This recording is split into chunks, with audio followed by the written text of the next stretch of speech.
सर्वप्रथम तो जय श्री कृष्ण। आज हम लोग एक कथा सुनेंगे।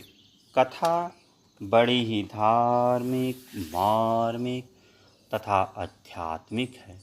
इस कथा को बड़े ही ध्यान से आप सुने, क्योंकि किसी कथा को ध्यान से सुनने पर ही कथा समझ में आता है तथा कथा का आनंद भी आता है। तो चलिए कथा को सुनते हैं। द्रौपदी ने भगवान से टेर लगाई, हे प्रभु मेरी रक्षा करें। भगवान प्रकट हो गए, दुर्वासा से रक्षा हुई। प्रेम ही एक ऐसी चीज है जिसके सामने भजन, ध्यान और साधन कोई चीज नहीं है। इसलिए भगवान में प्रेम हो ऐसी चेष्टा करनी चाहिए। गज और ग्राह में लड़ाई हुई। अंत में ग्राह हाथी को पकड़कर ले गया। तब एक पुष्पसूढ़ में लेकर हरि इतना उच्चारण किया कि भगवान प्रकट हो गए, गजेंद्र का उद्धार किया। इसी प्रकार भीलनी भगवान की प्रतीक्षा करती रही थी कि भगवान आएंगे, मिलेंगे। अंत में भगवान मिले। हम भी इसी तरह प्रतीक्षा करें, आशा करें। यह मार्ग बड़ा सीधा है। आप करके देखें, हृदय से आप निश्चित कर लेंगे कि भगवान आज अवश्य मिलेंगे। प्रतीक्षा करें। प्रतीक्षा सच्चे विश्वास से हो तो देखो मजा है। यदि कहो हाथ की बात नहीं तो भगवान से प्रार्थना करो, उनसे सहायता मांगो। तुम्हें विश्वास होना चाहिए कि भगवान से सहायता मांगने पर सहायता मिल सकती है। मंगलनाथ जी महाराज से एक कथा सुनी हुई है। राम लक्ष्मण वन में जा रहे थे। ऋषि लोग रास्ते में मिले। कहा आश्रम पवित्र करें। भगवान ने कहा भेजनी कहाँ रहती है? ऋषियों ने कहा वह तो बहुत दूर रहती है। भगवान ने कहा मुझे तो वहीं जाना है। ऋषियों ने घेर लिया। भगवान ने पूछा आप लोग क्या चाहते हैं? ऋषियों ने कहा महाराज यहाँ एक सरोवर है, वह लाल हो गया है, आप इसे पवित्र कर दें। भगवान ने कहा मैं किस प्रकार पवित्र करूं? ऋषियों ने कहा आप अपना चरण रख दें तो पवित्र हो जाएगा। भगवान वहाँ गए, स्नान किया, तब भी सरोवर उसी तरह रहा। भगवान ने कहा मैंने तो पहले ही कह दिया था कि मेरे से पवित्र नहीं हो सकेगा। ऋषियों ने उपाय पूछा। भगवान ने कहा आप मानेंगे नहीं। ऋषियों ने कहा अवश्य मानेंगे। भगवान ने कहा भीलनी को लाओ, वह यहाँ स्नान करे तो अवश्य पवित्र हो जाएगा। ऋषियों ने भीलनी को आवाज़ दी, वह भागने लगी। ऋषियों ने कहा मारेंगे नहीं, भगवान आए हैं। वह आई, भगवान को देखकर चरणों में पड़ गई। भगवान ने कहा सरोवर में स्नान कर। भीलनी ने हाथ पैर धोआ। धोते ही सरोवर कंचन के समान हो गया। भगवान फिर भीलनी के आश्रम गए, वहाँ बेर खाए। भीलनी का शरीर भी शांत हो गया। भगवान ने उसका उद्धार कर दिया। रंति देव की कथा प्रसिद्ध है। नमस्कार करने से कल्याण।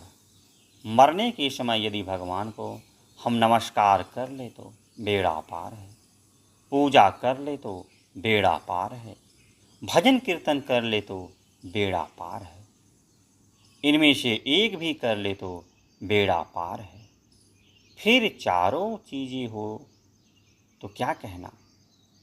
भगवान को याद करना यह बड़ी उच्च कोटि की बात है। चौथी बात, चरणों में गिर जाना चाहिए, भगवान के विधान में संतुष्ट रहें। प्रातःकाल यह बात बतलाई गई कि लोगों को साधन तेज करना चाहिए। साधन तेज करने में वैराग्य की बड़ी आवश्यकता है।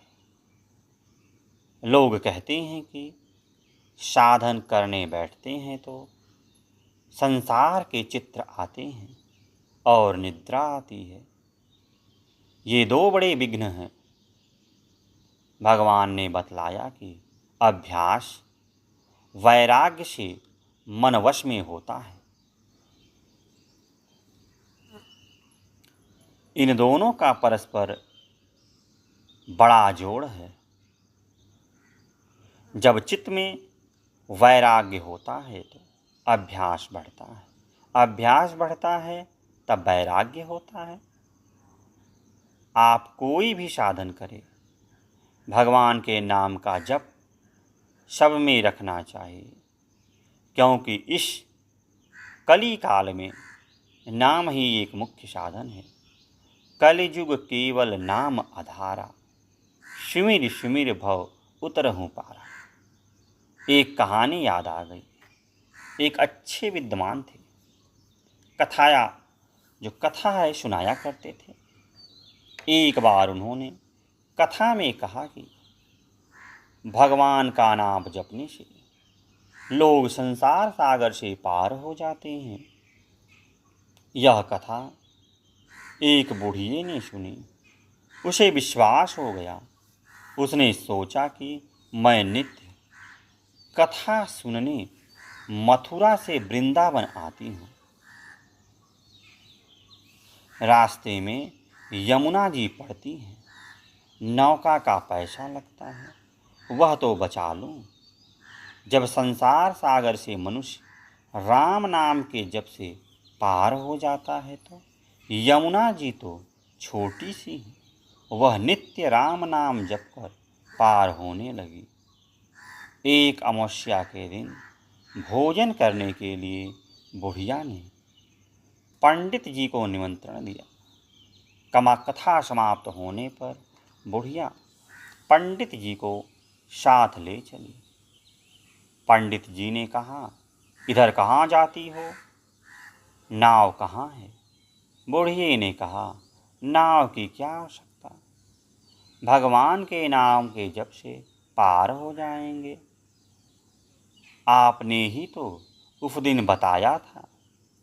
बुढ़िया यमुना जी में घुसी और राम राम कहते हुए चलने लगी।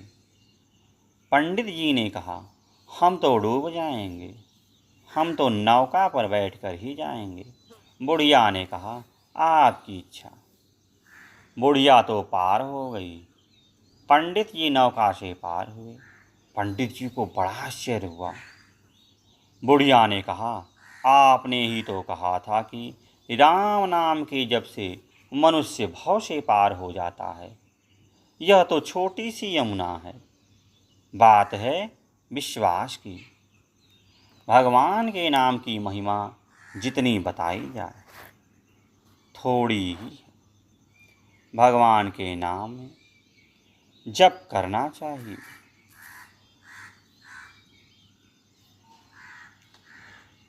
इसके कई प्रकार हैं। आप कहें कि हम भूल जाते हैं तो बोल बोल कर जप करें, उस जप को सुनते रहें, इसमें मन स्थिर होगा। आप सुनते हैं किंतु काम में नहीं लाते, सुनने के अनुसार करो तो उद्धार होने में शंका ही नहीं है। तो आज के लिए इतना ही। फिर किसी दिन अन्य वीडियो में मिलते हैं। तब तक के लिए जय श्री कृष्ण, जय श्री कृष्ण।